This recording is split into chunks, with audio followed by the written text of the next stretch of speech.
Ladies and gentlemen, welcome to the IGN Pro League. If you have missed out on these first couple of matches between EGAxslav and KiWiKaKi, then you really have missed out on an epic PvP encounter thus far. Protoss v Protoss at its finest right here between these two excellent players who are currently in the losers bracket. One of these guys is going out of the tournament entirely, and it is currently one apiece after KiWiKaKi executed a brilliant 4-gateway attack versus EGAxslav, who, despite a brave defense for several minutes, was unable to quite deal with it and was eventually herded into a corner where his remaining forces were annihilated. Will he be able to come back from this? We'll find out, folks, who will 4-gate who in this matchup on the Terminus Re, assuming it will happen at all. We'll find out very shortly as we go into the game right now. Let's get it on.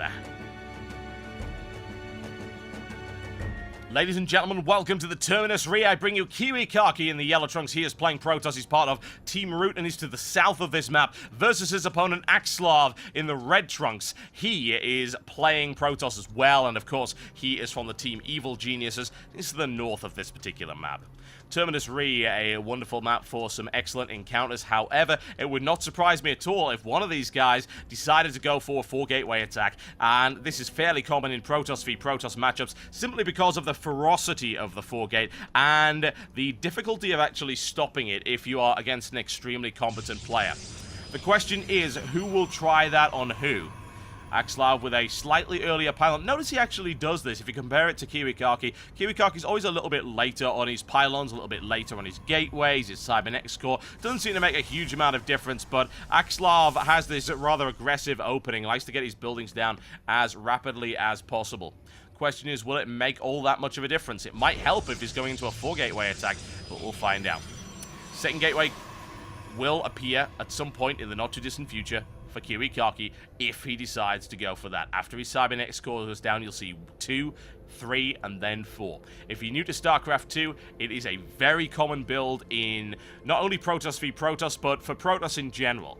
It's an extremely common build, and the way that it works is you put down one gateway, you then follow it up with an assimilator, then a cybernetics core, and then you go 2, 3, and then 4. Your second, third, and fourth gateways will follow up as soon as you've got the cash for it, and you will save your chrono boost to use on the cybernetics core to ensure that the warp gate research is there at the right time. Simple StarCraft 101, folks, for those of you who have barely played the game or perhaps have never played it, in which case I hope you're considering doing so after watching this particular series. Gateway down for EGAxslav right now. The question is, what will he open with, if anything? Cybernetics core will follow up immediately. It's already started for KiWiKaKi. He's got it a little bit earlier, thanks to that actual placement and his mining time. Pylon going down for him as well. Still doesn't quite indicate whether or not he's going to go for a 4-gateway attack, but if you look at it, he's got 2 chrono boosts worth of energy left, and he'll probably have a third ready around the time that one of those actually wears off. Let's find out. Let's see what he's actually going to do with it. Will he try and execute this? There we go. A boost on that doesn't mean it's a 4-gateway attack, but it is very, very likely. Cybernetics core now only just finishing for EGAxslav right now, also saving his chrono boost. Second gateway going down. However, he's chrono boosting his gateway as opposed to chrono boosting his cybernetics core, so it's not looking like he's going to try something like that. The question is, what's KiWiKaKi going to do? That mineral count is getting awfully high. It's looking very, very likely that we're going to see it. 1 gateway down. 2, will he follow it up? Yep, it's pretty much guaranteed that he will. Now the question is, will EGAxslav's 2-gateway approach work? It can, potentially. There is a 2-gateway approach which involves chrono boosting out a few stalkers, and that will hopefully allow EGAxslav to push away the 4-gateway attack of KiWiKaKi. However, it is a little bit dicey. You need to get a couple of stalkers out, and you've got to be in the right place at the right time. Always risky on a map of the size of Terminus Re. There were all sorts of attack vectors, so do watch out for that. A pylon at the front. It's not close enough. However, he could very easily leapfrog out of that. He is actively scouting for proxy pylons right now. This area right now, beside the natural expansion, fairly common for that. EGAxslav pushing there, and it looks like he's found himself a pylon. Does he have the unit he needs to deal with it? He does have 2 more stalkers, plus a zealot on the way. That's going to be problematic for KiWiKaKi. However, he needs to get in there very, very rapidly.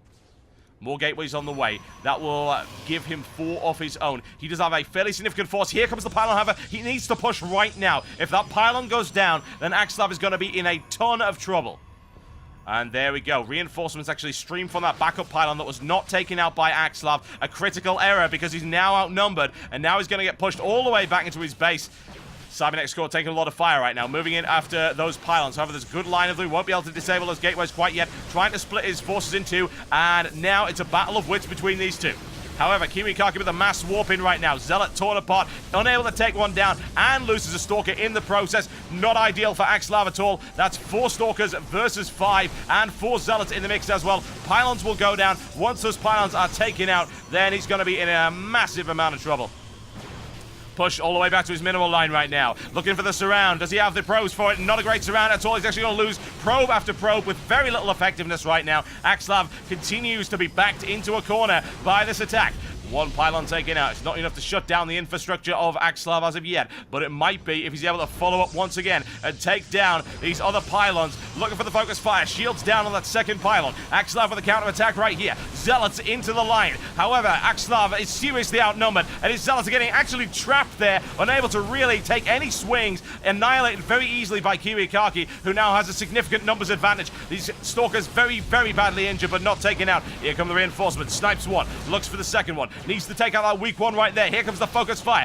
Down it goes. EGAxslav all the way back once again, and still trying to hold up as much as he can. However, if those gateways get sniped off, then he's going to be in a huge amount of trouble. He's already in an awful lot of trouble, folks. Trying to hold as best he can. He's getting backed into a corner again. That's not good. Pushed all the way back into the mineral line. KiWiKaKi goes for it. Takes 1, takes 2. Into the line he goes with his Zealots, and the economy of EGAxslav getting gutted. There's the surround. EGAxslav just looks like he's given this one up right now. GG. Ladies and gentlemen, yeah, another 4 gateway attack from KiWiKaKi proves to be extremely effective, and EGAxslav really unable to handle it as far as I can tell. And this might be his Achilles heel in this particular series. He's 1 game away from dropping out of the league entirely, and we're going to go right into that game. Hopefully you guys are enjoying this series so far. I certainly am. It's tense, it's knife edge, it is PvP at its finest, and we'll be right back in just a few short moments.